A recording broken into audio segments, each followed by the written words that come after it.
This person was going to be, this was the person, and he's now on Zoom, so we may not have a problem. If we do, we'll just get him off. And Donahue.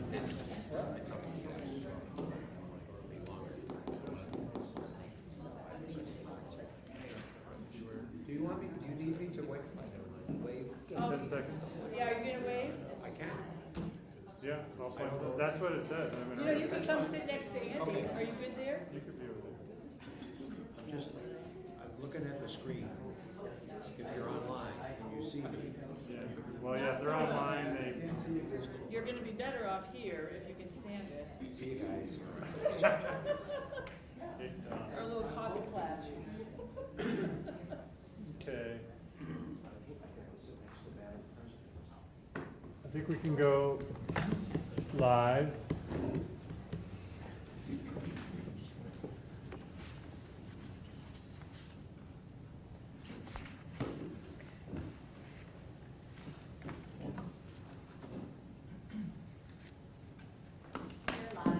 Thank you. Welcome to our public hearing for the FY2026 budget. I'm Andrew Perchlik, the chair of the Senate Appropriations Committee. With me is Representative Shai, the chair of the House Appropriations Committee, and the members of both the House and the Senate Appropriations Committees are here. This is the second of our two public hearings that we hold every year on the budget. They're giving the chance of the public to tell the committees on appropriations how they think the state money should be spent. For this hearing, each person will have 2 minutes to speak.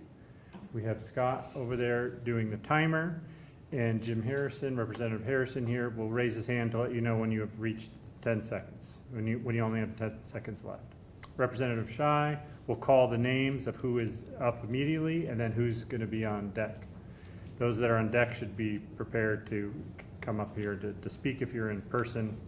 If you're testifying Zoom, you will automatically be muted. When it is your turn, you will be promoted, which you will see on your screen. So please accept the promotion, unmute yourself, and be sure your video is on so we don't have any technical delays. If this is your first public hearing, please note that our job as legislators is simply to listen to your testimony, or won't be asking any questions during this hearing. Finally, if your time is up and you have more you'd like us to know, please feel free to submit written testimony. The email link was in the confirmation email that you were sent, and you can send your testimony directly to that testimony 2025 email address. The committees will be reading all the written testimony that is submitted. So thank you for participating, and with that, Representative Shai will read the first. So the first two are on Zoom, and first is Elisa Boisel from Atria Collective, and then Christy Everett is on deck.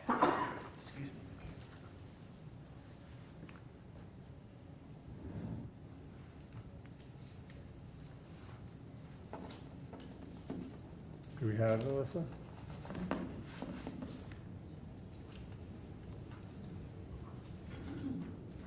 Hi, this is Alyssa. I'm here, but I cannot start my video since the host is. Well, we can hear you loud and clear, so if you just want to give your testimony that way, that's fine. Excellent, thank you so much. So, good evening. My name is Alyssa Boisel, the Executive Director at Atria Collective, a nonprofit based in Middlebury, Vermont. For the past 45 years, Atria Collective has been a crucial resource for survivors of domestic and sexual violence in Addison County. I'm here to speak in support of a $1.2 million investment in Vermont's Domestic and Sexual Violence Special Fund to preserve the essential services of Vermont's domestic and sexual violence organizations. At Atria Collective, we are committed to providing continuous services to survivors, including a 24-hour crisis hotline, emergency and transitional housing program, legal advocacy, medical accompaniment, and sexual assault response, a supervised visitation program, support groups, and prevention education. In the last fiscal year, our dedicated advocates provided 8,937 direct services to 599 adults and children through our advocacy services. Our supervised visitation program facilitated 311 visits and safe exchanges for 21 families and provided support to the parents and caregivers of 281 children. Our team is steadfast in its commitment to our mission conviction in the importance of the work and the survivors we support, yet each year brings the unfortunate challenge of achieving more with fewer resources.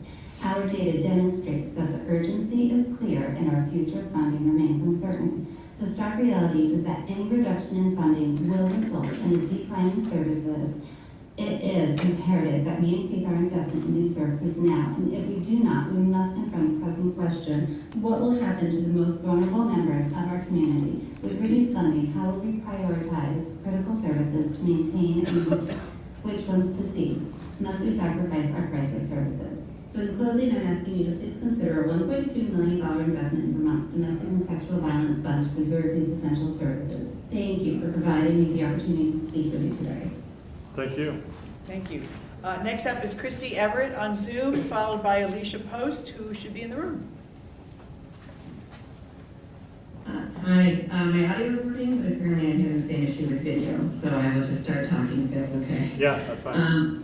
Hello, my name is Christy Everett. I'm the Director of Operations at the Clara Martin Center, which is the designated agency for Orange County and Greater Upper Valley.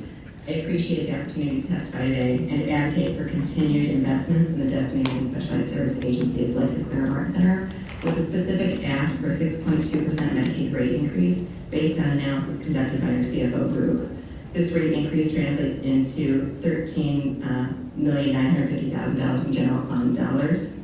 With the increasing needs of our local communities, this rate increase is essential to meet community needs and support critical services that Vermonters depend on. I appreciate the support the legislator has shown for our system of care over the years and your commitment to supporting rate increases to make our services more sustainable. Your support reflects the values we hold around dignity and respect for individuals who may struggle with mental health or substance use concerns, and that care for those needs are just as important as care for physical health needs. A 6.2% rate increase is crucial to meet the rising costs of the services we provide. With our funding primarily provided by Medicaid and other grants, we need to rely on rate increases to meet the increased operational costs for our agencies, including cost of living adjustments needed to retain the qualified staff we have in an understaffed system.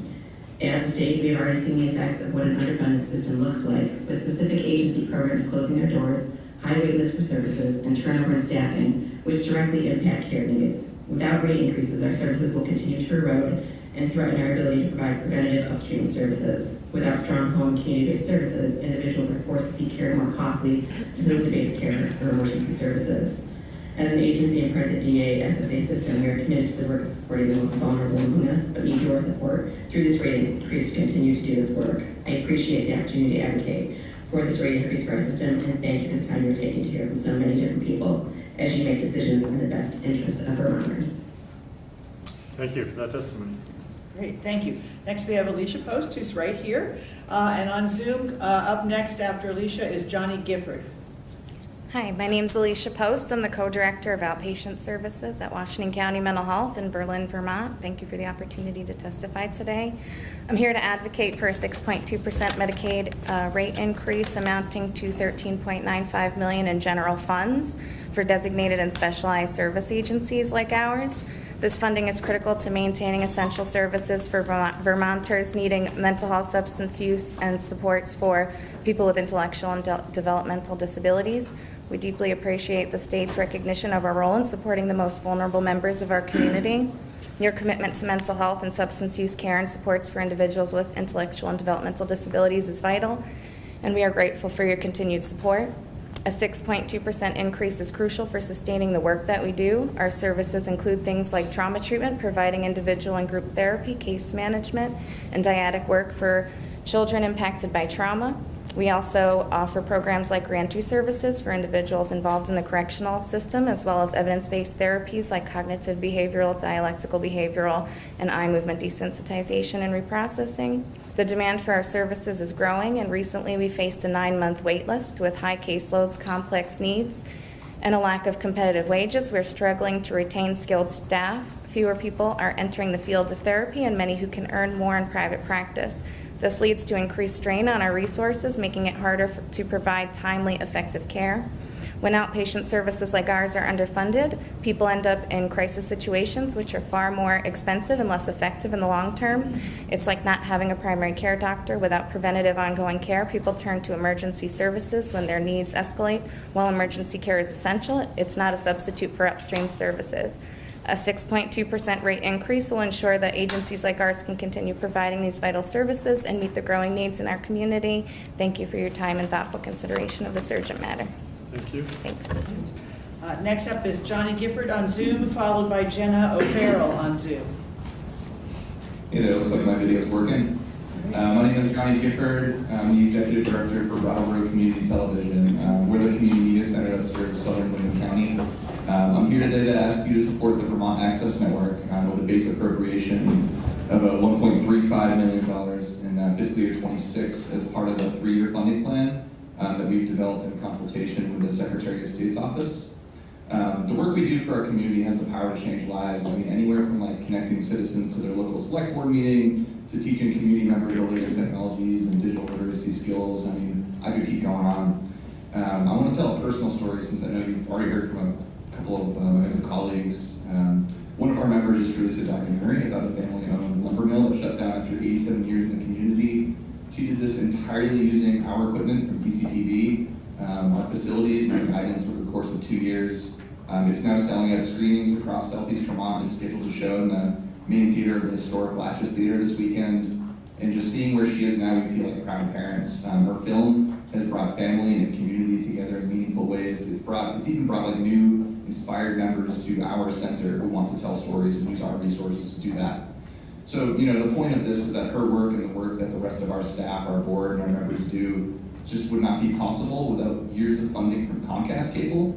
But as that is declining, funding from the state of Vermont is becoming increasingly important to uphold what we're doing for our community. So thank you for considering your support for the Vermont Access Network's base appropriation of $1.35 million in fiscal year 26. Again, we've been working on this 3-year funding plan with the Secretary of State's office. Thank you for your time today. Appreciate it. Okay, thank you. Next up is Jenna O'Farrell on Zoom, followed by Frank Knack, also on Zoom. Hi, my name is Jenna O'Farrell. I'm the Executive Director of Northeast Kingdom Community Action and President of the statewide Vermont Community Action Partnership, or VCAP, which is made up of Capstone, CDOEO, SEDPA, and ROC. VCAP is requesting $15.8 million in top grant funding in the FY2026 budget to support homelessness prevention services across the state. For 60 years, Community Action has inspired a spirit of hope and helped individuals and families connect to approaches that help them succeed. Our communities are healthier, safer, and happier when we meet the needs of everyone who lives in them. People facing homelessness are parents, children, siblings, your friends, neighbors, and coworkers. Without support from any one of us, we are a finite number of paychecks or personal crises away from confronting this challenge. When the state of Vermont supports people facing homelessness, we fulfill a promise that help will be there when it's needed. Holistic homelessness prevention services are a great example. They help people address diverse emerging challenges so they can secure and thrive in stable housing. Homelessness prevention reduces the need for shelter and hotel-motel stays, shortens their duration when needed, and reduces reliance on costly emergency services. VCAP services cover the entire country, every county and corner of the state of Vermont. In 2024 alone, we served over 43,000 Vermonters, from Head Start to food assistance, shelter operation, housing navigation, food insecurity, financial skill building, disaster assistance, and community justice. Vermont's community action agencies address all dimensions of poverty in our state and understand how best to counter its root causes. This deep experience informs and strengthens our homelessness prevention services. Again, VCAP is requesting $15.8 million in HOP grant funding to support homelessness prevention services across the state. We also ask that you support the budget request of the House and Homelessness Alliance of Vermont, in which we are members of. Thank you for this opportunity to testify. Thank you. Thank you. Next up is Frank Knack on Zoom, followed by Helen Layden, who I believe is here in the building. Okay.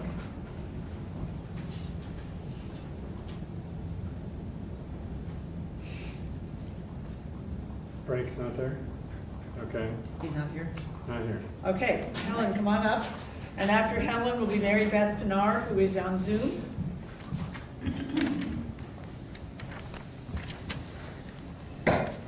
All right, thank you. So I'm speaking this evening on behalf of the Long-Term Care Crisis Coalition, a partnership of 8 organizations representing more than 200 service providers engaged in different aspects of long-term care in Vermont. Long-term care services support our family members, friends, and neighbors who are unable to perform basic activities of daily living, such as dressing and bathing. Support can be offered in an individual's home or at facilities in their community. Coalition members serve thousands of Vermonters every day. However, access to these services is threatened by a combination of workforce shortages, mounting federal pressure, and chronic underfunding by Medicaid. A Medicaid rate study performed by the Agency of Human Services in 2023 showed underpayment of as much as 80% when compared to the actual costs of services. And to be clear, that's not paying 80% of costs. It's needing an 80% increase to break even to cost. Some rates were increased in 2023, thank you, to match the study's findings, and others were not. And of course, costs have gone up every year since then. Unfortunately, the governor's proposed budget in fiscal year 2026 includes no increases for home and community-based long-term care services. Providers cannot continue operating without adequate payment. That is why we have crisis in our coalition name. The Long-Term Care Crisis Coalition is requesting full implementation of the rate increases described in the 2023 study. That is approximately $6 million from the general fund. We are also requesting a 4% inflationary adjustment to reflect rising costs. I have much more time left than I thought I was going to. I just imagine 20 seconds of thanking you for the previous increases and for listening to my testimony here tonight. Thank you very much. Thank you. Okay, on Zoom is Mary Beth Pinard, followed by Maria King, who's also on Zoom. Yes, thank you. My name is Mary Beth Pinard. I'm the Executive Director of Vermont Catholic Charities. Vermont Catholic Charities is a statewide social service agency serving all Vermonters regardless of faith since 1929. We offer emergency aid, counseling services, and operate 3 level 3 residential care homes located in Derby Line, Rutland, and Burlington. Over 80% of the 150 residents we serve are on Medicaid. Our facility in Derby Line is one of the few level 3 residential care homes in the Northeast Kingdom. One missing piece from the governor's proposed budget is any increase for ACCS or ERC. These are 2 payments that make up the core of Medicaid reimbursement for residential care providers. Our request is for full funding of the DEVA rate study and a 4% inflationary increase. A rate increase is necessary for residential care homes operated by Vermont Catholic Charities and others to continue to provide the extraordinary care and services to residents and to hire and retrain high qualified staff to care for our residents. The current reimbursement rate just does not cover our cost of care. Operational costs continue to increase, staff wages, employee health insurance, supplies, and food, to name a few. These increases without a Medicaid reimbursement rate increase will continue to widen the financial gap we face. In an already tight labor market, we continue to face staffing shortages in nursing and often cannot compete with marketplace wages. Unfortunately, September of 2023, we made the tough decision to close one of our facilities in Rutland, which had a special care unit due to the ongoing nurse workforce shortage, the associated high costs of contract nursing, and the low Medicaid reimbursement rate. As one of the oldest states in the nation with one of the highest life expectancy rates and lower than average median income, we anticipate the need for residential care will only increase for those on Medicaid. If we cannot continue to afford to provide this care, who will? Thank you. Thank you. Thank you. Okay, next up is Maria King on Zoom, followed by Denise Smith, also on Zoom. Hello, my name is Maria King from St. Albans. I am the long-term care administrator for Cathedral Square, a service-oriented, affordable housing organization that operates 2 assisted living communities, Cathedral Square Assisted Living and Memory Care at Allenbrook. I'd like to thank the committee for the opportunity to testify on the governor's 26 budget today. It is critical for older and disabled Vermonters to have access to skilled and reliable long-term care services. Our friends, neighbors, and family members who are unable to complete basic activities of daily living, such as dressing, bathing, meal prep, and medication management, depend on the support from Vermont's skilled nursing, residential care, and assisted living communities, like Cathedral Square. We take pride in the quality of care we support, and we provide it utilizing an evidence-based practice called the Best Friends approach. Through this approach, staff participate in meaningful engagement and are dedicated to helping our residents feel loved, valued, safe, and secure. We We want to provide older Vermonters who need this kind of care and housing, but we cannot given our current financial reality. Over the last 6 years, 21 long-term care communities have closed, a total of 123 beds lost, while Vermont's seniors encompass the fastest growing age cohort in the state and the need for care is at its highest. Simply put, the governor's proposed budget does not adequately speak to the current long-term care crisis we are facing. In order for communities to continue to adequately and safely provide quality of care to older and disabled Vermonters, keep pace with inflation, and support competitive staff wages, respectfully request your committee to do the following. We request $6 million in general fund dollars for full implementation of the increases for enhanced residential care and home-based choices for care services as described in the 23 DEVA rate study, and an inflationary adjustment of 4% to all long-term care reimbursement rates to reflect rising costs. Without this, communities like Cathedral Square will have to reduce capacity at a time when Vermonters need it the most. Thank you for your time and letting me speak today. Thank you. Next up is Denise Smith on Zoom, followed by Nicole Miller, also on Zoom. Good evening, everybody. Thank you so much for holding this forum and for having me speak in today. My name is Denise Smith. I live in St. Albans, Vermont, and I'm the Executive Director of the Vermont Council on Rural Development, the backbone organization for Working Lands Coalition and the Working Lands Partnership. I'm here to request that the caucus, or that the budget supports the Working Lands Coalition's request to appropriate $3 million for the Working Lands Enterprise Fund for FY2026. The support of the Working Lands Enterprise Initiative has been very valuable over the past several years. We very much appreciate that. Vermont Working Lands are a quintessential part of who we are, our identity, and the character of our landscape. These lands are a core value of our identity as Vermonters. The funding we seek helps Vermonters improve their resilience by supporting our agricultural and forestry economies, which are necessary for the success of rural Vermont families and communities. In the 12 years, the Working Lands Enterprise Initiative has directly invested $18.8 million in 555 farm and food and forestry projects and leveraged an additional $30.9 million in matching funds. We appreciate very much the $1 million in the governor's budget right now, and we ask to consider increasing that amount to $3 million for FY2026. As you know, the applications continue to exceed the amount of available funding. According to the Vermont Agency of Agriculture, Food and Market Impact Report for 2024, applications totaled over $16 million, while they were only able to fund $3 million worth of projects was available. The Working Lands Enterprise Grant has been a core funding mechanism for our local economy and has helped Vermonters start, expand, and pivot their businesses so they're able to maintain their existence and contribute to our rural economy. Thank you again for having me tonight. Thank you. Next up is Nicole Miller on Zoom, followed by Will Lambeck, who I believe is in the room. Good evening, my name is Nicole Miller, and I'm the Executive Director of Vermont After School, a nonprofit organization that works to strengthen after-school and summer programs, empower youth, and expand access to those programs so that any child or youth in Vermont who wants to attend an after-school or summer program can do so. Thank you for the opportunity to speak with you today. I asked the Senate and House Appropriations Committees to support the governor's proposal to fully fund the after-school and summer special fund administered by the Agency of Education. As a youth, my family moved around a lot. Both of my parents worked full-time jobs within an hour or more commute each way, and we rarely had the funds to participate in out-of-school time experiences or clubs. Most times, my sister was my after-school program, and despite trying, it wasn't a very fun experience. In my 17 or more years in the after-school summer field, I've seen firsthand the power of these programs and its impacts on hundreds, if not thousands of youth. Through consistent participation in these programs, youth gain critical skills, experience belonging and connection, increase protective factors, decrease risky behaviors, improve academic outcomes, and so much more.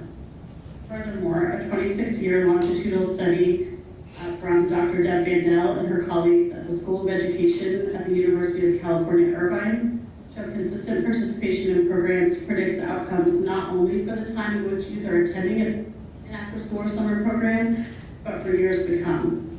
However, in Vermont, we do not yet have enough after-school and summer programs available for every child or youth who wants to attend one, regardless of where they live, their age, their family's social, economic background, and many other barriers. We need to ensure that every child or youth in Vermont has these opportunities, and fully funding the after-school and summer special fund as in the governor's budget proposal helps us. Thank you so much for listening today. Thank you, Nicole. Okay. Next up is Will Lambic, who's here, and then Jessa Barnard, who is on Zoom. Okay. Good evening, members of the committee. For the record, my name is Will Lambeck, and I am with the organization Migrant Justice and a resident of Burlington, Vermont. Thanks very much for having me here with you all this afternoon. Migrant Justice is a grassroots human rights organization founded and led by Vermont's community of immigrant farm workers. But I'm actually here today to speak about the Vermont Human Rights Commission, which is requesting money for 2 staff positions in the budget adjustment of this fiscal year, and has a proposal codified in H38 to request additional funding for more positions in next fiscal year's budget. Migrant Justice over the years has referred many cases to the Vermont Human Rights Commission, which is for many low-income Vermonters, and particularly non-English speaking Vermonters, really the only forum where they can be heard about cases regarding public accommodations or housing discrimination.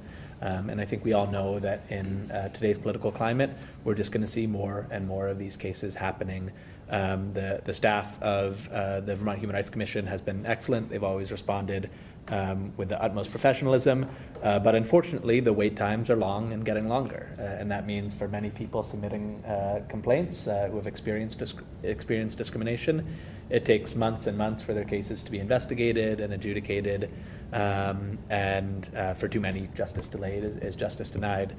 So we really hope that HRC will receive the funding that they're requesting, as they'll be adequately staffed in order to appropriately handle the complaints that they're receiving. Thanks very much. I appreciate it. Thank you. Next up is Jessa Barnard on Zoom, followed by Chad Butt, also on Zoom. Good evening. Thank you. Jessa Barnard. I am the Executive Director of the Vermont Medical Society. We are a physician and PA membership association, and I'm here tonight speaking on behalf of primary care practices in all settings, hospital-based, independent, and FQHC, and to talk about the need for lawmakers to include vital primary care investments in the 2026 budget. We need primary care to make progress on Vermont's goals of reducing healthcare costs, increasing access, and improving quality of care, yet Vermont faces a cliff in primary care funding in 2026. That is caused by the end of our current one-payer, all-payer model in 2025, and not joining the AHEAD model until 2027. So we're facing a real crisis in primary care funding for 2026 that we ask the legislature to address before we leave more Vermonters without a medical home. I've submitted some more detailed testimony in writing, itemizing out what the gaps in funding are, but they include $5.5 million in lost ACO funds that are not currently included in the governor's recommended budget, $4.45 million in state funds for lost Medicare payments to the Blueprint for Health program that is in the governor's recommended budget, and we encourage continuing that funding, and continued funding for the Blueprint for Health expansion pilot that assists primary care practices in addressing mental health, substance use disorder, and social determinants of health needs that is not in the governor's recommended budget. We also ask for vital investments in building our primary care workforce through funding a primary care family medicine residency training program and continuing the medical student incentive scholarship program that has a sunset in 2027. So thank you for listening and all you can do to keep primary care available to Vermonters. Thank you. Thanks. Next up is Chad Butt on Zoom, followed by Elise Schanbacher, also on Zoom. Good afternoon. I'm Chad Butt, the Executive Director of Mentor Vermont. I believe that potential is deeply distributed, but opportunity is not. I invite all of you to think about a mentor you've had in your life and the impact they've had on you, and what mentors have helped you get here today. When young people have mentors in their lives, They feel like they have someone to turn to for support, and they feel like they matter.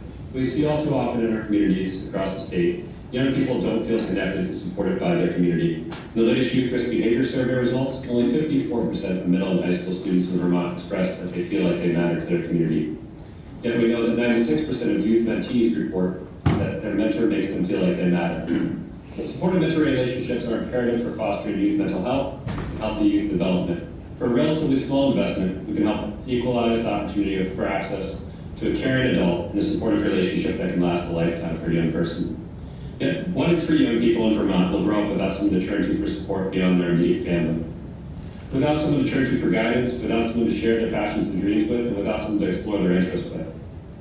When young people have a supportive mentor in their life, they're more engaged in school and in their community. Youth in Vermont need support, and the impact of mentoring has been made clear through research and evidence-based practices. Mentor Vermont is requesting the state to increase its investment in youth mentoring in FY2026 from $650,000 to $1.3 million to help ensure that more young people in Vermont have access to a caring, consistent mentor and have the supportive mentoring relationship they need to thrive.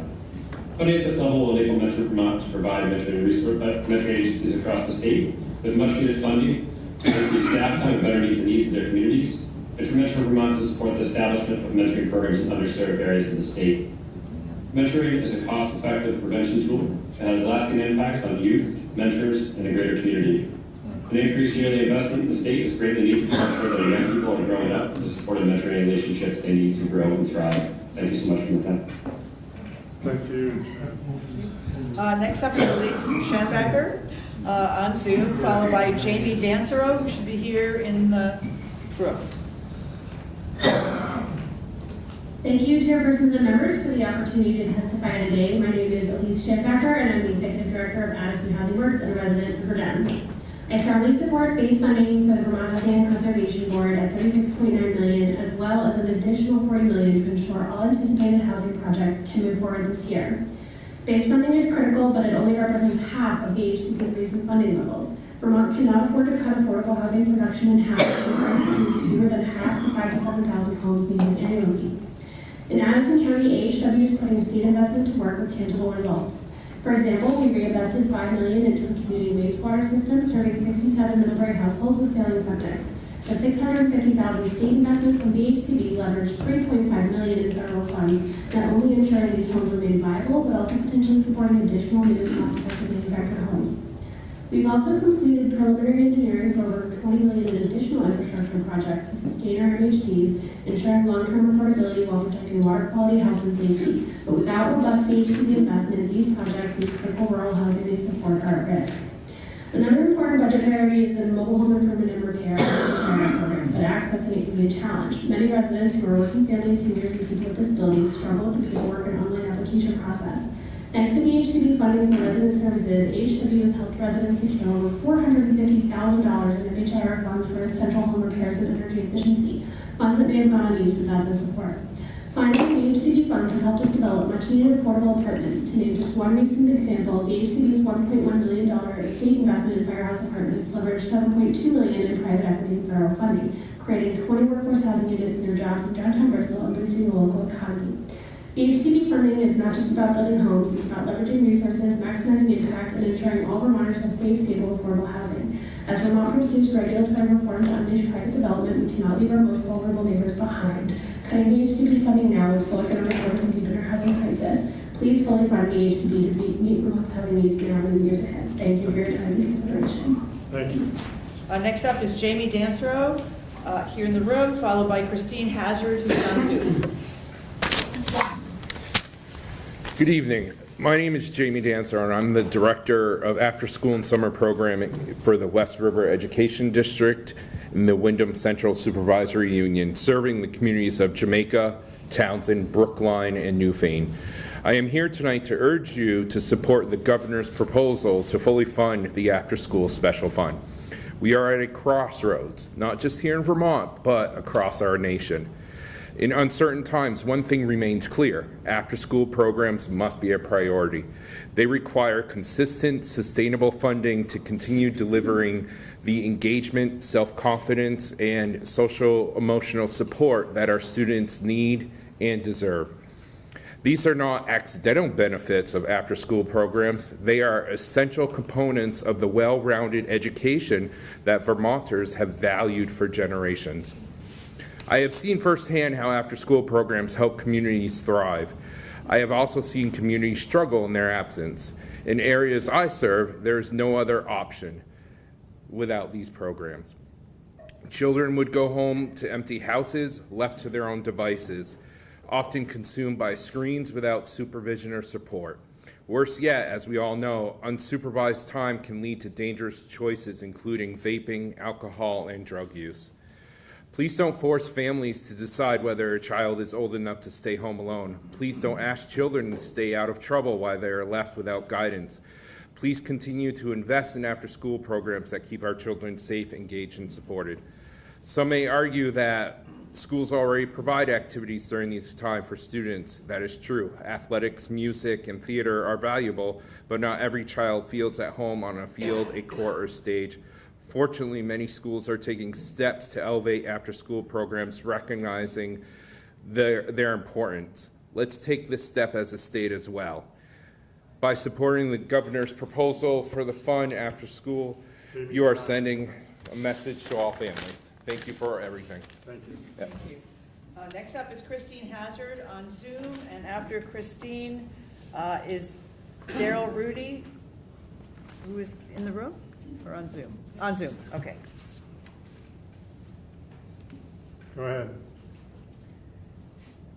Hi, I'm Christine Hazard, the Executive Director of Brattleboro Housing Partnerships. We are partnering with Wyndham and Windsor Housing Trust, supported by Cathedral Square Corporation, to pilot a support and services at home SASH for all program based on the traditional SASH model. We are in the middle of our third year of the pilot program, serving 250 Vermonters. One of these families is a family of 4. They all manage chronic and complex health issues that involve physical and mental symptoms. They utilize SASH for all services for tasks ranging from disability applications, navigating interpersonal complaints, addressing mental health concerns, and managing the death of close family members. Most recently, a parent in the household received news that they required a life-altering surgery.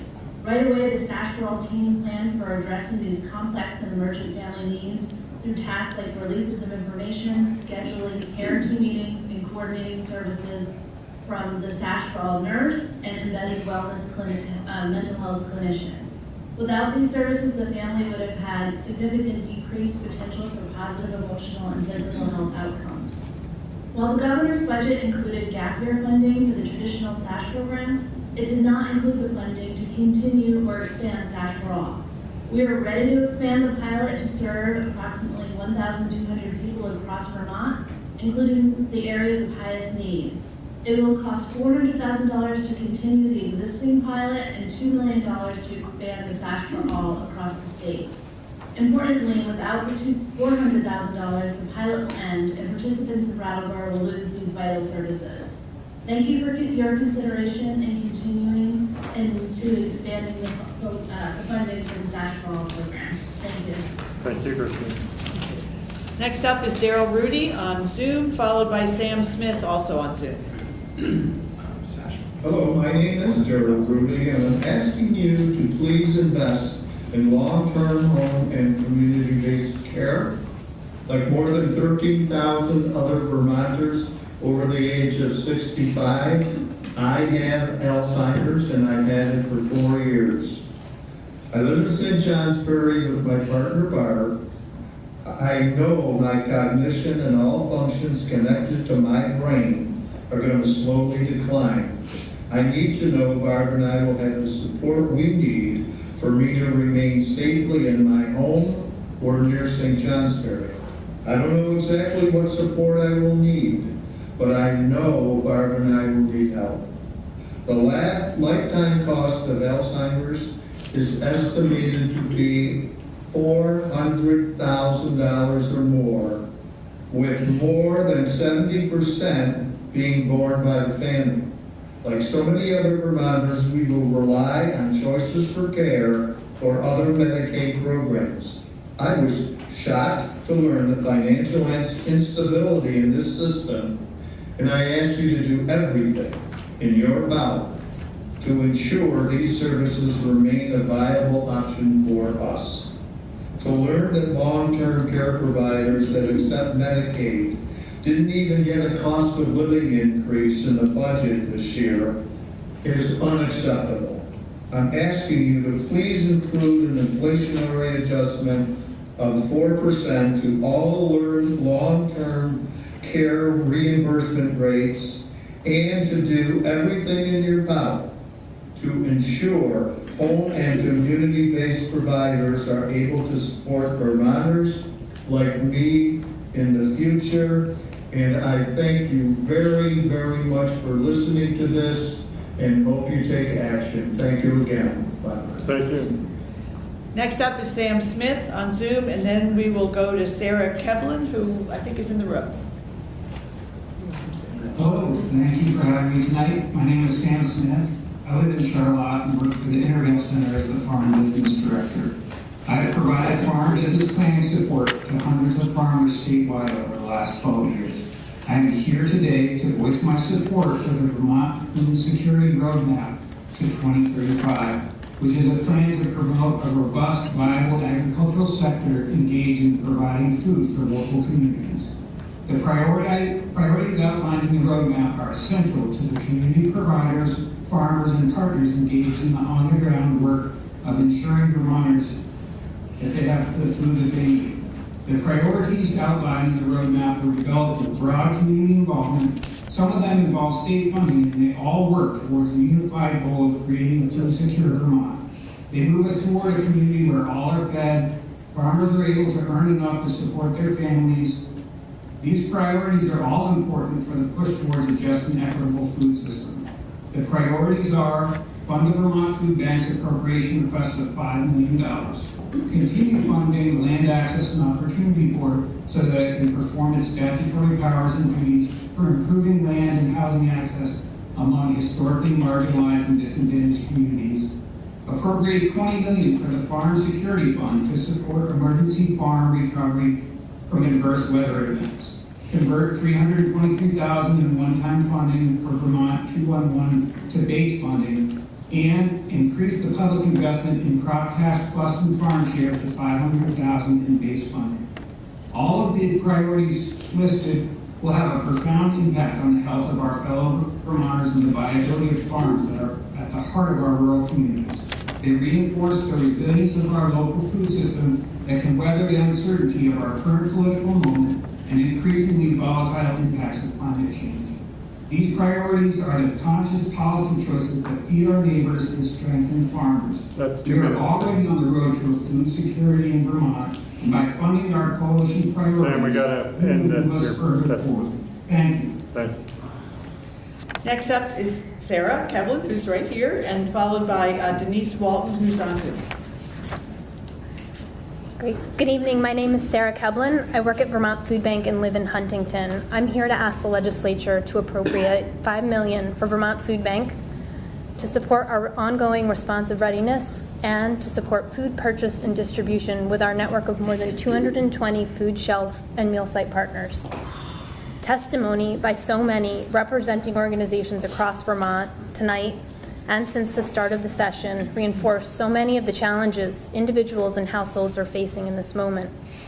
Hunger and lack of access to the food we need is both a symptom and a contributor to so many of these challenges. Vermont Food Bank, the state's only food bank, along with its more than 220 partners, have seen increased need for food help over the last 2 years. Vermont Food Bank's operations are about 25% above planned levels. We had hoped the need would recede after the pandemic, but in fact, inflation, costs of everyday things, flooding, and other economic stressors have continued to put untenable pressure on household budgets. Many people, many of our neighbors, many of our families are making tough choices to buy medicine, heat their homes, or to purchase food. Our food shelf partners report anywhere from 20 to more than 110% increases in visitors over the last year. And Vermont Food Bank is distributing twice as much food as it did before the pandemic in 2019. We found that ongoing weather disasters add urgency to our basic operations and know we have to remain responsive and strong as these are no longer 100-year events. We asked the legislature to continue its partnership with Vermont Food Bank to make sure we can continue to do this vital work, providing the most basic need to tens of thousands of people across Vermont each month. Again, please appropriate $5 million to Vermont Food Bank to strengthen our responsive readiness and support food purchase and distribution, along with our 220 partner food shelves and meal sites. Thanks so much, and thank you all for your work on behalf of people in Vermont. Thank you. Next up is Denise Walton on Zoom, followed by Nick Bennett, also on Zoom. Good afternoon. Thank you for having me here today. I'm Denise Walton, community member and resident of Concord, Vermont. I am also a volunteer at Sid's Food Pantry. I'm asking today that you could please appropriate $5 million to Vermont Food Bank for responsive readiness for food purchase and distribution, and to support network capacity for the 220 network partner food shelves and meal sites across our state. In the community of Concord, many residents are elderly, widowed, disabled, veterans, and families with 2 to 3 generations in one household. It is also a rural area where transportation can be a barrier to food security. Sid's Pantry is open monthly for our residents of Essex County and patients at the Concord Food Center. Currently, we serve 30 to 50 families with 1 to 7 household members. Being located at the health center is a great community partnership. We're able to set out fresh food produce right in the waiting rooms of the health center, allowing folks to have healthy options and choices. With our Vermonters Feeding Vermonters brand, we are able to buy local food from farmers in our area. This brings some economic security to those farmers and great food to our community. In the summer, we host a healthy lunch program, pop-up health center. We use fresh foods and staples from the Vermont Food Bank. Folks get a healthy lunch and some social time. I'm proud of our little community of Concord and its residents. Sid's Pantry has grown over the years. We have worked hard with the food bank and received support, training, and grants. With the requested funding from Vermont Food Bank, we can continue to provide food security to those in need who need it most, our elders, veterans, widows and widowers, and to the families who are stretching their food budgets. I ask you to please appropriate $5 million for Vermont Food Bank for responsive readiness, for food purchase and distribution, and to support network capacity for the 220 plus network partner food shelves and meal sites across our state. Thank you for consideration and support to help food security in Vermont. Thank you. Thank you. Next up is Nick Bennett on Zoom, followed by Luba Rusong, also on Zoom. Thank you for the opportunity to speak this evening. My name is Nick Bennett. I live in Waterbury, Vermont. I'm the Executive Director of the Vermont Mountain Bike Association. I also chair the Vermont Trails and Greenways Council, a collective of over 3 dozen trail advocacy and stewardship organizations, and recognized in statute as an advisory body to the Agency of Natural Resources. Outdoor recreation has become a cornerstone of Vermont's physical, social, and economic well-being. In 2023 alone, outdoor recreation accounted for over $2 billion in economic return for Vermont, 4.8% of state GDP, an increase of over 200 basis points from 2022, and second in the nation, only behind Hawaii. Private landowners are absolutely vital to public access recreation and the benefits it provides to Vermonters and visitors. Of the over 8,000 miles of trails in Vermont open to the public, approximately 75% are graciously hosted by private landowners. Dispersed recreational opportunities like hunting and fishing are similarly heavily reliant on private land. The vast majority of these private landowners receive no recognition or other direct benefits for providing recreational access, giving them no incentive other than the benefits for their communities and allowing them to withdraw access at any time with no consequences. House Bill 147, introduced earlier this month, would establish a recreational trails compensation study committee charged with evaluating how private lands are currently used for public access recreation and landowner costs and liabilities, estimating the economic value of public recreation on private land, analyzing existing approaches employed elsewhere, and ultimately recommending if and how landowners should be recognized. The committee will also consider how a program would ensure high-quality trail construction and maintenance, as well as how to consider the specific value a hosted asset brings in recognition or compensation model. H147 includes a one-time $250,000 appropriation for the committee to contract consulting support to pursue its objectives and create a report of findings and recommendations to the legislature. This one-time appropriation is an exceedingly small investment on what amounts to the bedrock of $2 billion in annual economic return for Vermont, and I strongly encourage the committees to consider funding it in full. Thank you again for your time this evening. Thank you. Thank you. Is Luba in the room by any chance? Okay, we will skip. They're not on Zoom. Then next on Zoom is Nash Kruka, and followed by Remington Savoy. Everybody on Zoom.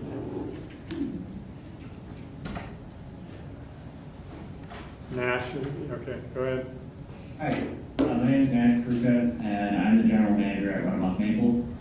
I oversee a staff of about 20 employees who manage 2,000 acres of forest land in Chittenden and Lamoille County.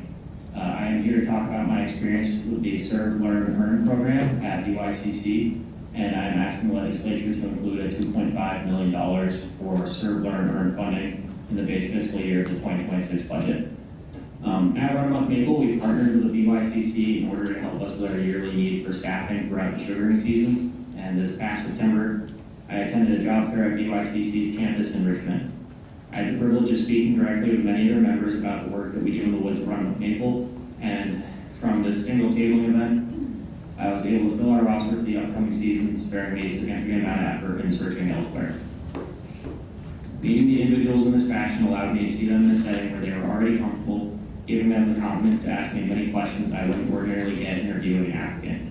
This led to a handful of people who got exactly what they were looking for in a job, and we received employees who effortlessly integrated into our group. We've had a joke at work that an employee isn't going to be a real sugar maker in their first year due to the broad scope of the work that we do. The BYCC members we hired were not typical newcomers, and they brought with them solid experience of working outdoors under challenging conditions and demonstrated remarkable communication and teamwork skills. This background enabled them to integrate seamlessly into our group and perform at a level of much more seasoned employees. I wholeheartedly believe in what they're doing, and it makes me proud to see so many young individuals making it their first choice to carve out a career in these trades. So I hope you can consider funding Save, Learn, Earn program. Thanks. Thank you. Thanks. Next up is Remington Savoy on Zoom, and then Colin Hilliard here in the room.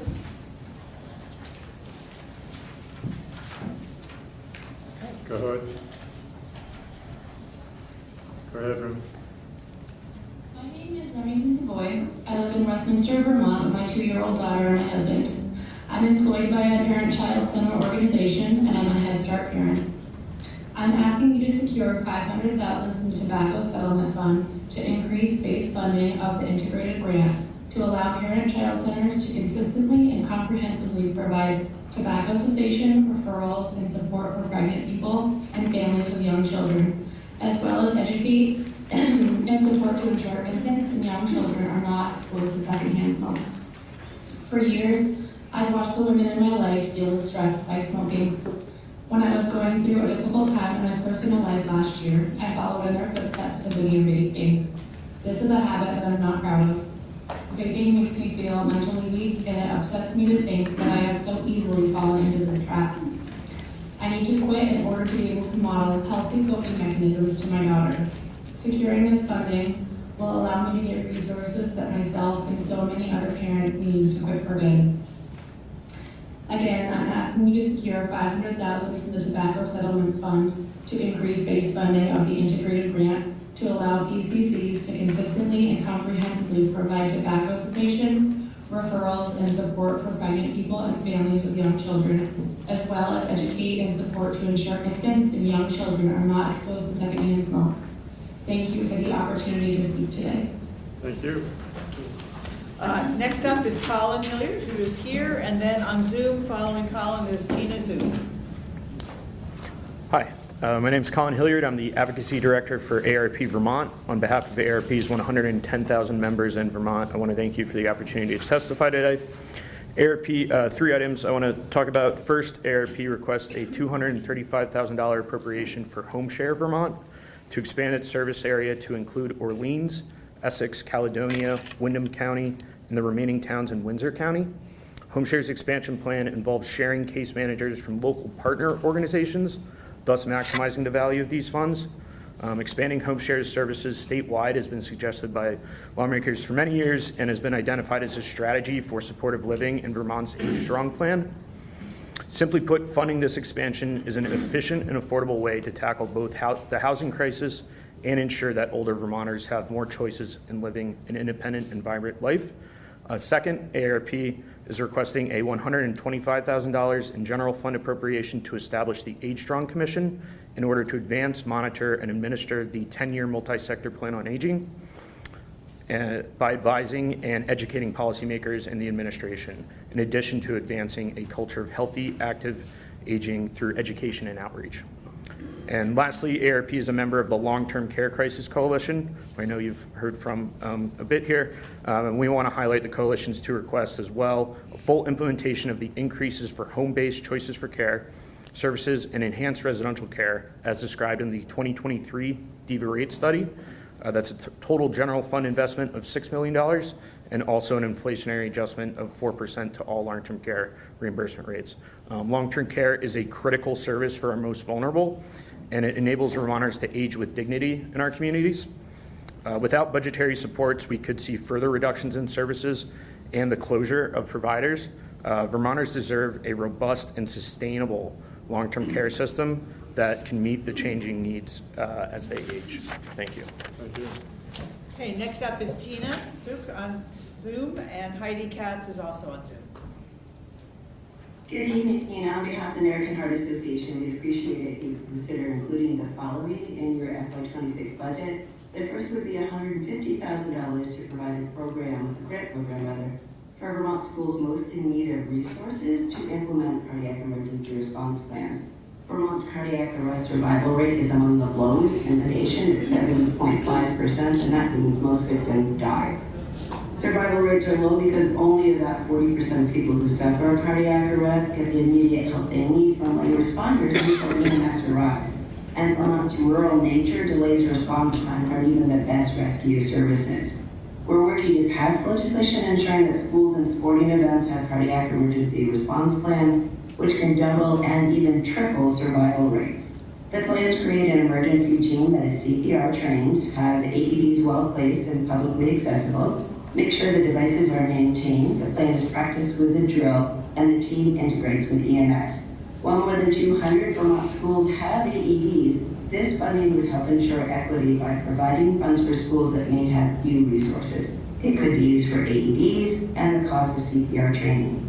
Cardiac arrests do happen at Vermont schools, 24 in the last 10 years, including at the Milton versus Berry basketball game on January 3rd at Spalding, where 16-year-old Milton sophomore Dominic Barkham was saved due to the cardiac emergency response plan training and quick response of Spalding staff and coaches. This small investment of $150,000 literally could mean the difference between life and death. We have also submitted written testimony with some additional budget requests, and they included increasing income eligibility for pregnant women under Dr. Dinosaur, protecting funding for school meals, and early childhood education. Thank you so much, and we appreciate your time. Thank you. Okay, next up is Heidi Katz, followed by Sarah, I'm going to mispronounce it, sorry, Sarah Hugis, but all on Zoom. Hello, my name is Heidi Katz. I live in Norwich, Vermont, and I am a post-permanent supervisor with Easter Seals. Post-permanency services help adoption and guardianship caregivers build the confidence, therapeutic parenting skills, and networks they need to care successfully for their child. To begin, I want to thank you for supporting an increase in post-permanency funding last year. I'm not here to ask for any additional funding this year. We ask you to support the level of funding in the governor's recommended FY2026 budget. Rather, I'm here to share a little bit about my own experience with the Easter Seals post-permanency program and why your support makes a difference for families in Vermont.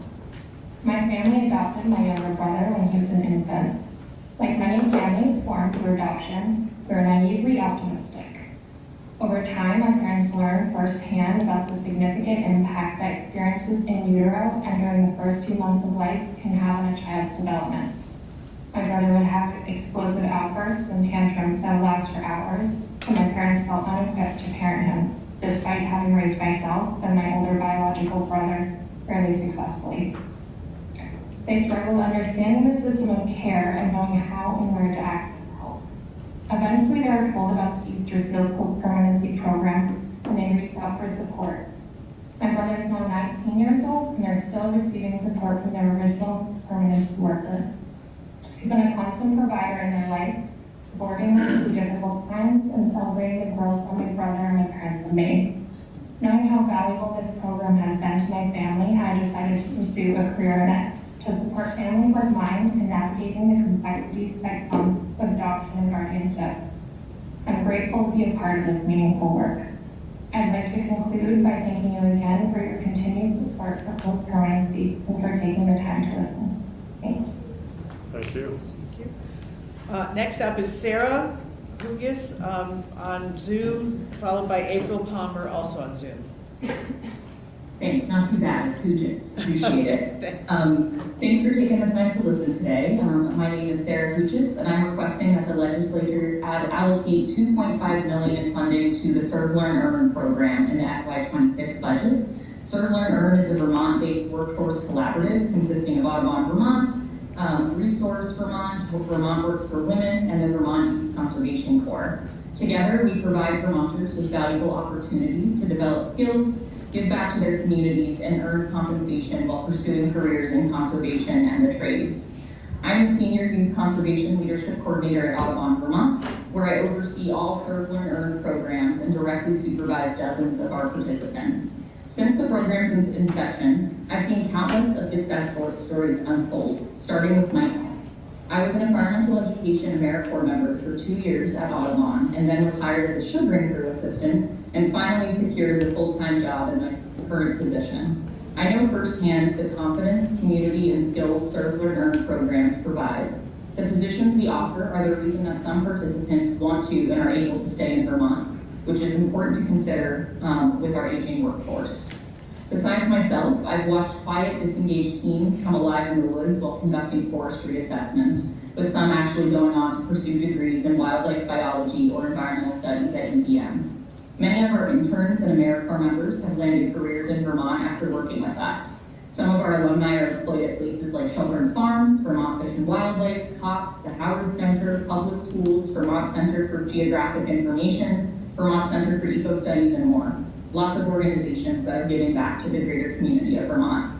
The sense of community we foster in our programs, along with the transferable and industry-specific skills participants develop, are among our most valuable outcomes.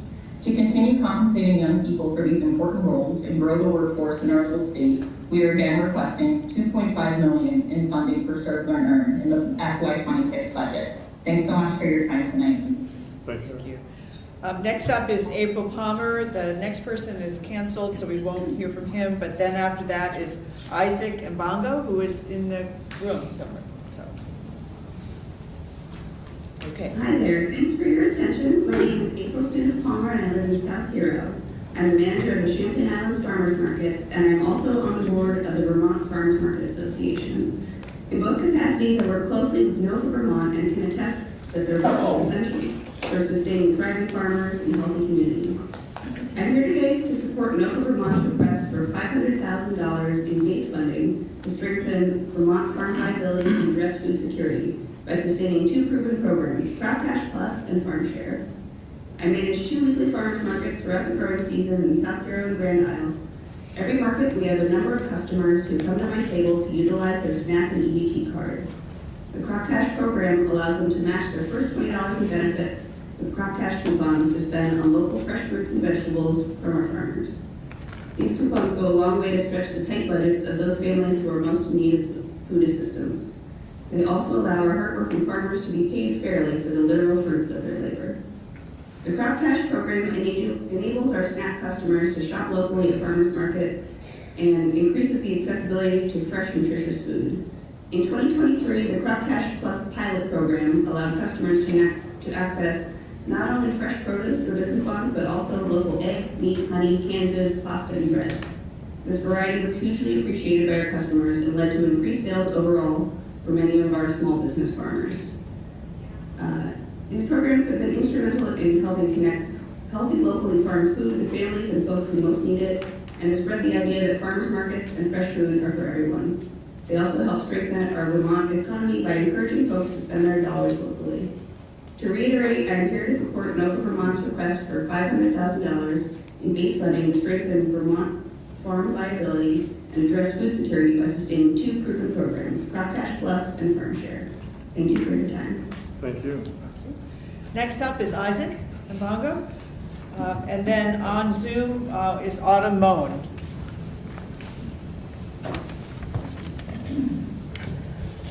Hello, my name is Noah Cass, and I am Program Manager at Resource Youth Build in Burlington. I'm here with Isaac Mbongo, who is one of our young leaders, to speak on behalf of the Serve, Learn, Earn Collaborative and say thank you for funding us the last 3 years.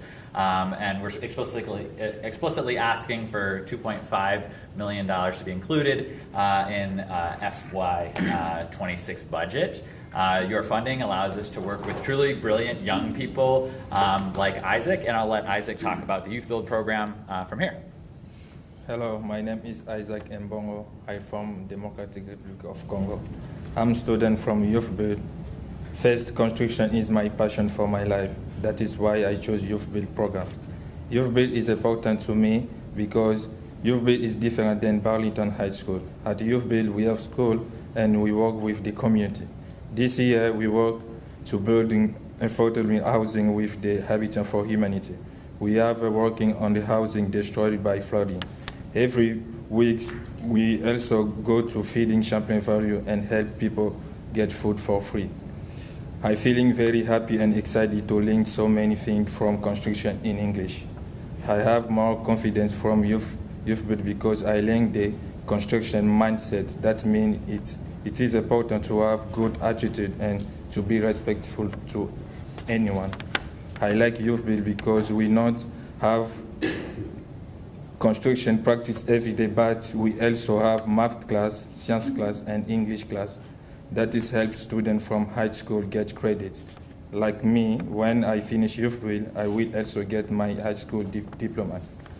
Thank you for legislative support Youth Build. That has changed my life. Yeah. Okay.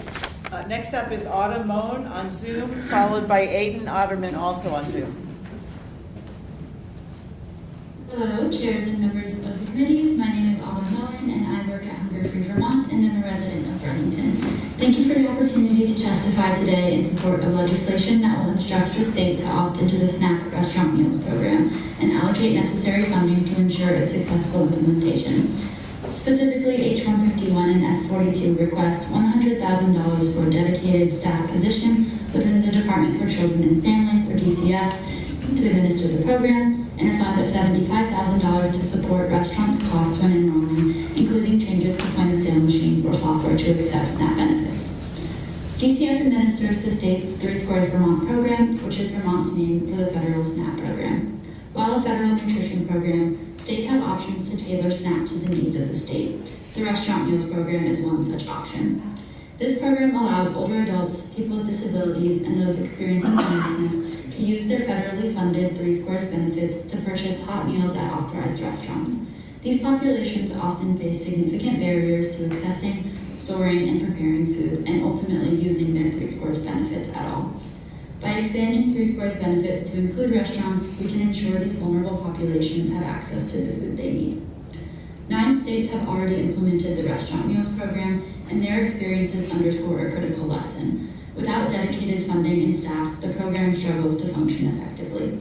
Vermont has the opportunity to adopt policies that ensure every resident has reliable access to the food they need where they need it. A well-funded Restaurant Meals Program will uphold the dignity of choice that 3 Scores Vermont is designated to provide. However, without proper investment, we risk setting up a program that lacks the capacity to truly serve those who need it most. I urge you to support this funding to ensure Vermont implements a high-quality program that makes a real difference for older, disabled, and homeless Vermonters enrolled in 3 Scores Vermont. Thank you for the time and consideration. Thank you. Next up is Aiden Otterman on Zoom, followed by Carol Lang Godden, also on Zoom.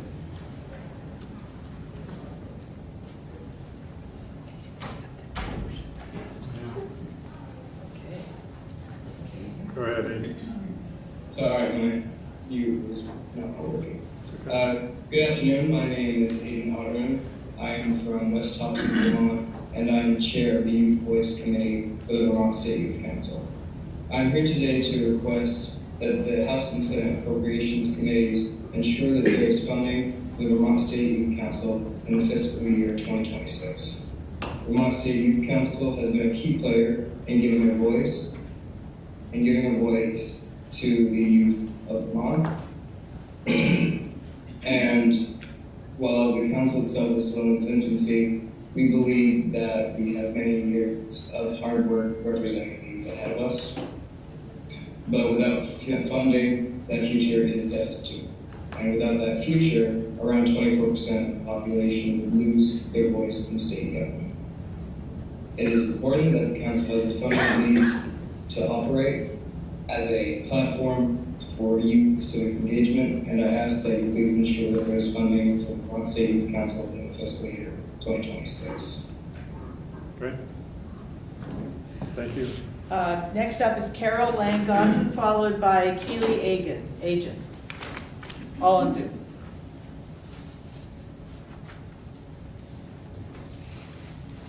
Good evening. My name is Carol Langon. I'm the Executive Director at the Royal Family Center in Morrisville, and I'm the Chair of the Vermont Parent-Child Center Network. Thank you for allowing me this opportunity, and thank you for your commitment to making Vermont a place we can all be proud of.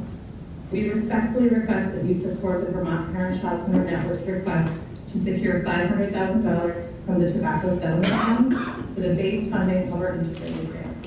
This funding will allow PCCs to consistently and comprehensively provide tobacco cessation referrals and support for pregnant people and families with young children, as well as education and support to ensure infants and young children are not exposed to secondhand smoke.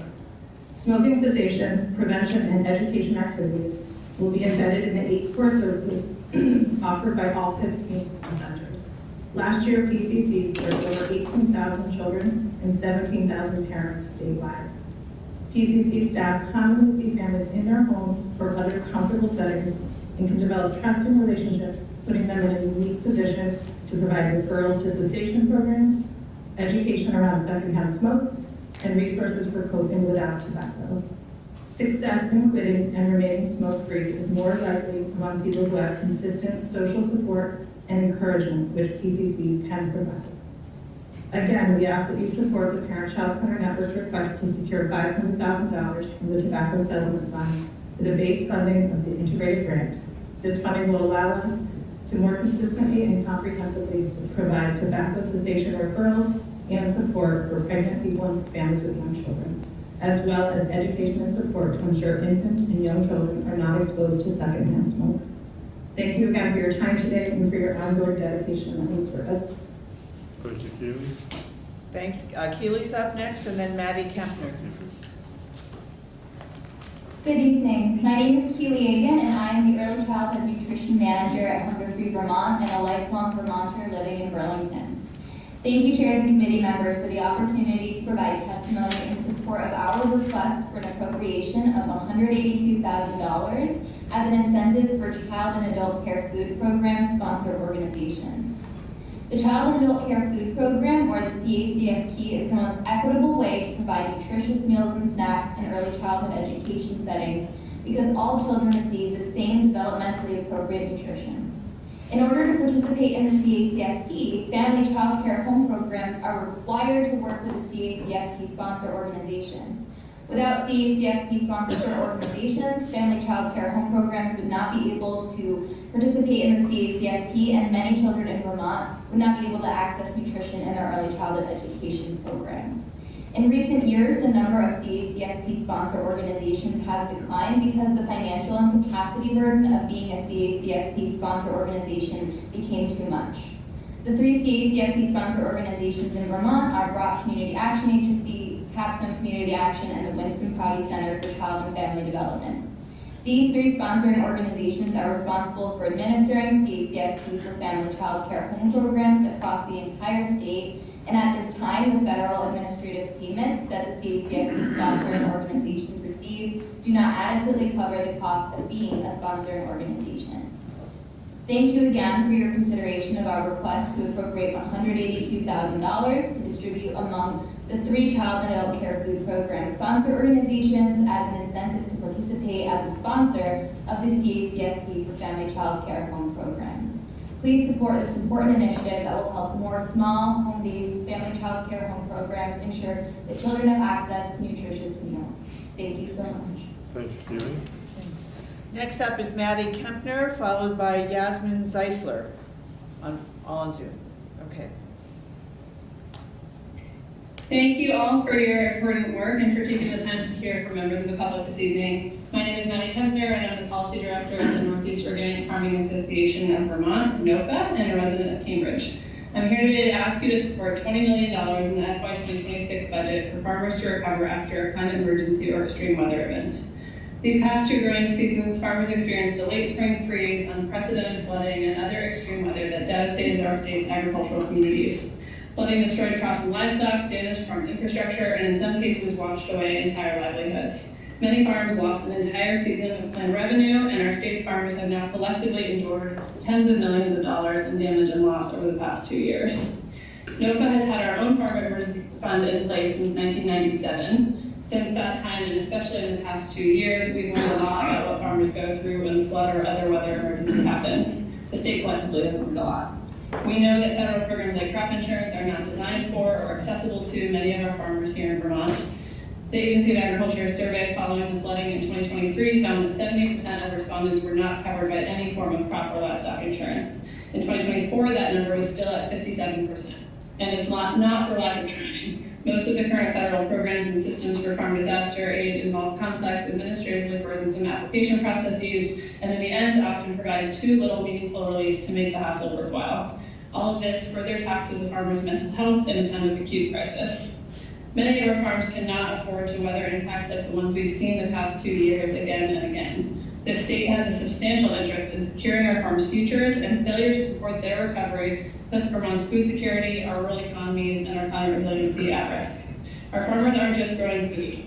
They're stewarding the land that makes Vermont what it is. Farmers are the heart of our culture and community in Vermont, and we know we can do better to help them rebound when emergencies happen. Again, please include $20 million for farmers to recover after climate emergencies or extreme weather events in the FY26 budget. Thank you. Thank you. Thank you. Next is Yasmin Zeisler, followed by Shannon Cardigi on Zoom. Carchidi. Okay. Thank you, and good evening. I'm Yasmin Zeisler, Chair of the Board of Advanced Vermont. I've worked for over 20 years in the Vermont State Colleges system as a student advisor and academic leader, and I currently teach at CCV.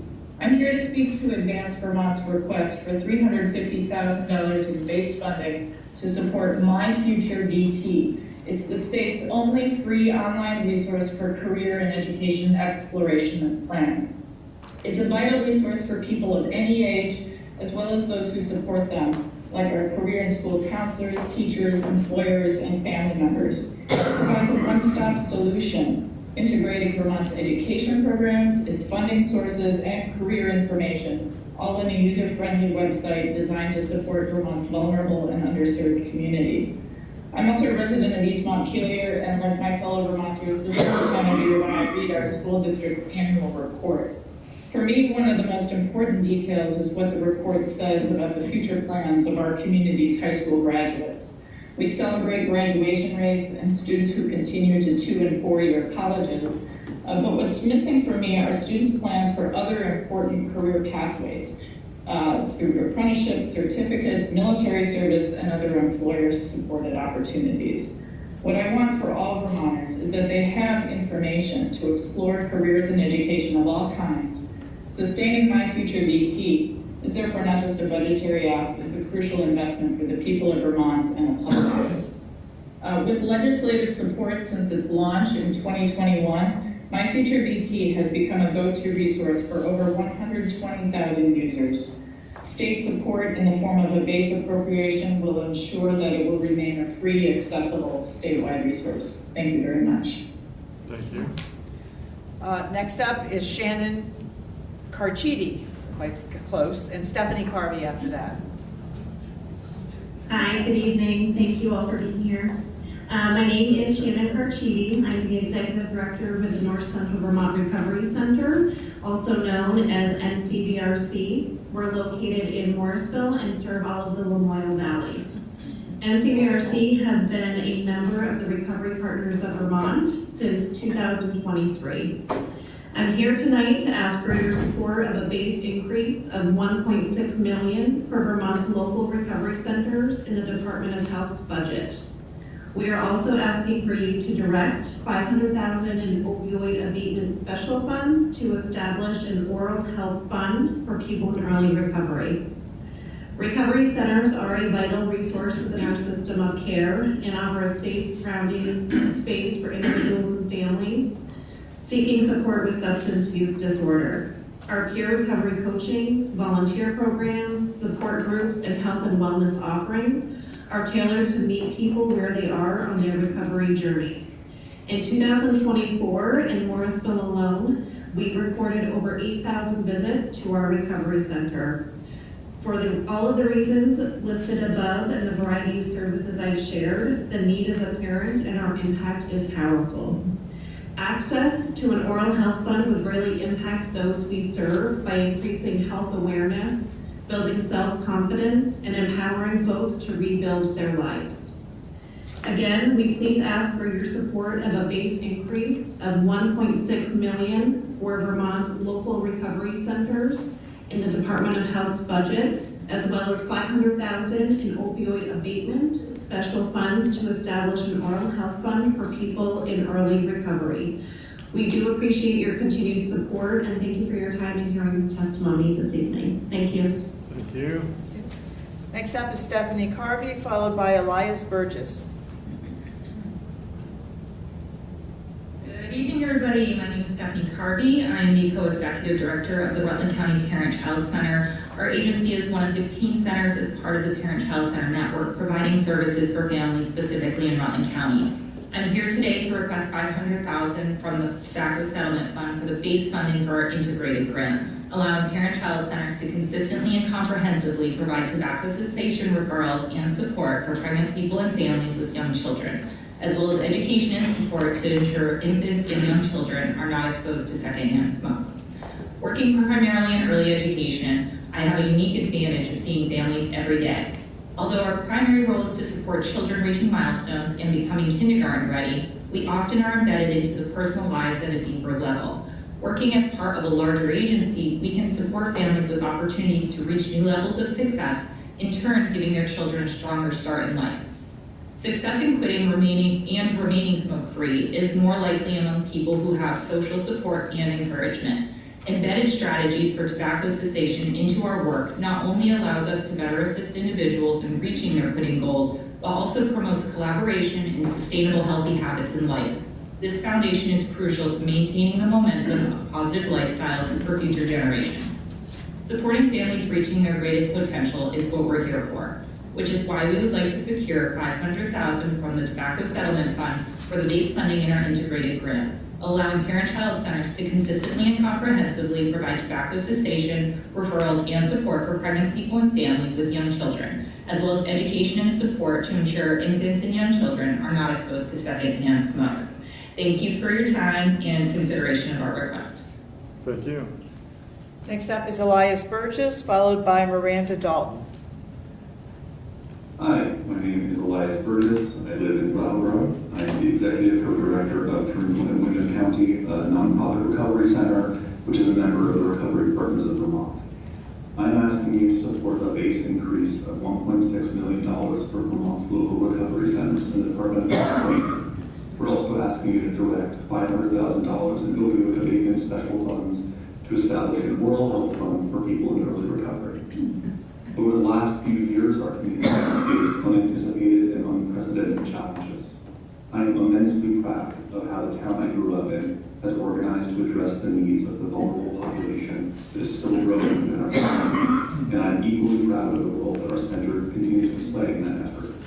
As a recovering alcoholic and addict, I know firsthand how essential our work can be to those who need it. We currently have only 5 recovery coaches providing peer support across 2 hospitals, 6 supportive housing programs and drop-in shelters, in the encampments of the unhoused and at our center in Brattleboro. To maintain our current programs and expand our staff to meet the needs of our county, we need your support. For this reason, I'm again asking you to support a base increase of $1.6 million for Vermont's local recovery centers in the Department of Health's budget, as well as $500,000 in opioid abatement special funds to establish an oral health fund for people in early recovery. I've run out of things to say, so I will still listen. Thank you so much for your hearing. Thank you, Eli. Okay, next up is Miranda Dalton, followed by Harmony DeVoe. Hi, I'm Miranda Dalton from Heinsberg. I am the Waitsfield Farmers Market Manager, a member of NOFA VT and the VT FMA. I'm requesting to speak on the $500,000 in base funding to strengthen Vermont farm viability and address food security by sustaining 2 proven programs, Crop Cash Plus and the Farm Share program. As a market manager, my job is to provide a diversity of food options for our community while maintaining a healthy variety of vendors. We limit our field to only 3 vendors of one type. This means that we are limited to accepting 3 vegetable farmers and 3 fruit farmers. In the normal crop cash funding cycle, it only allows 6 small Vermont-based businesses to support our crop cash using community members. During the 2023 test year of Crop Cash Plus, this allowed the SNAP and EBT recipients to access things like meat, eggs, dairy, as well as local fresh baked bread, value-added agriculture food products, and forestry products like maple syrup. Vendors accepting this new Crop Cash Plus rose from 6 to 20. In tandem, we saw universal school lunches and PEBT cards in 2023. This allowed community members of all socioeconomic statuses to access this program and see how the same dollar that feeds the family funds the farmer, eliminating the stigma behind accessing food security benefits. In 2024, several families came back realizing they qualified for SNAP benefits and continued to use the program. We saw an increase in SNAP utilization of 341% comparing 2022 to 2024. We often think of Waitsfield as an affluent community, but many families struggle with food insecurity, and some redemptions come from vendors themselves. Please consider the economic impact programs like Crop Cash Plus and Farm Share have on both the family and the farmer. Thank you for your time this evening. Thank you. Thank you.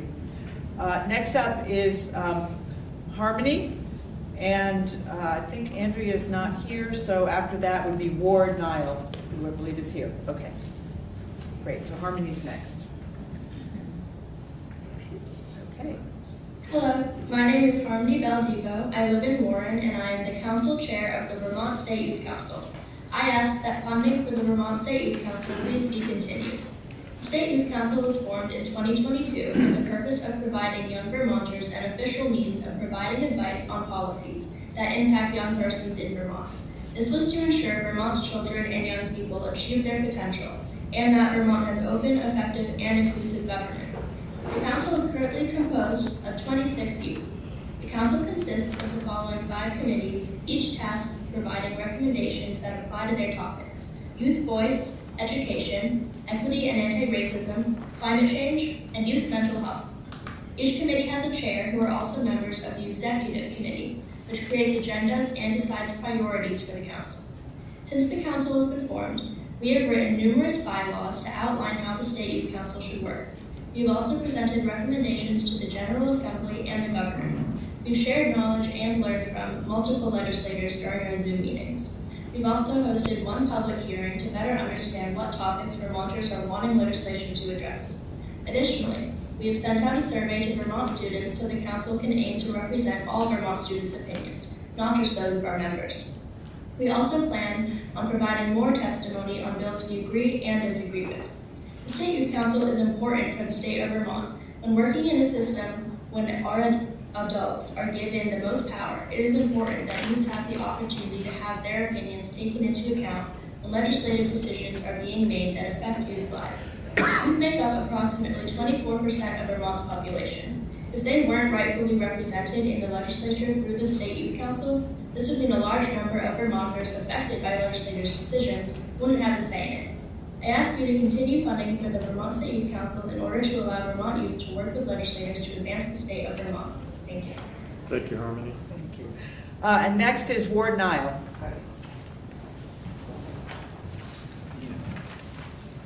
Hi, Andrew. This is the written testimony Okay. that I emailed you all. Okay, thank you. Good.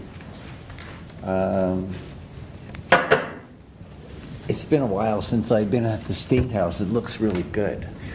I don't know. It really looks nice. I haven't been involved with Alzheimer's for that long. not me personally, but my wife. I brought my sister, my wife, and my friend Dan here with me.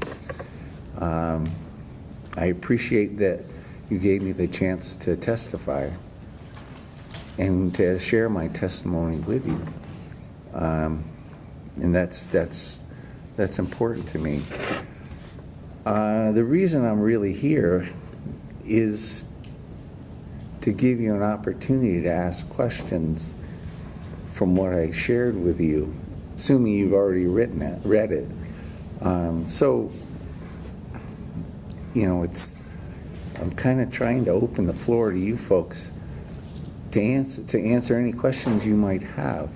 And I'm prepared to answer questions. Not like I didn't come here prepared to talk, but I didn't really know what to talk to you about without knowing what your questions are.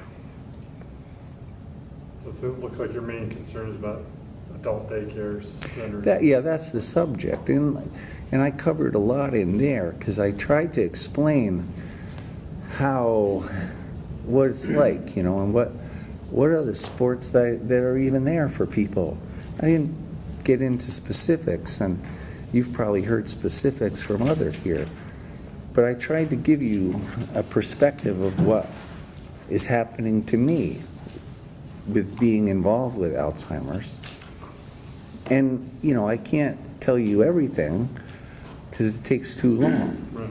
But, I mean, I would have liked to have been here earlier, but lost keys, things like that, caused us to come here a little late. Well, we appreciate you coming, and we have your letter and your written testimony. We'll make sure everybody gets a chance to look at it. And my intent, as I said, to come here was to answer any questions you have, or at least that you know that you can ask questions if you want. Well, you're the last person, right? But none of the other people that were on are gone. So okay. If afterwards people want to speak, but we've been here for an hour and a half, I think some people need to get going. But there might be some questions kind of offline afterwards. That's what I'm here. If you have any questions, I'm here to answer questions. And you know, I've come here with my family to help if you have more questions. And, you know, it's to support you because I understand how complex. I heard a lot of this testimony. And you have a real challenge here. Yes. Well, we appreciate that, and we'll go offline, and we will adjourn the meeting. Okay, good. Thank you. Thank you for coming. Yes, you're welcome. All right.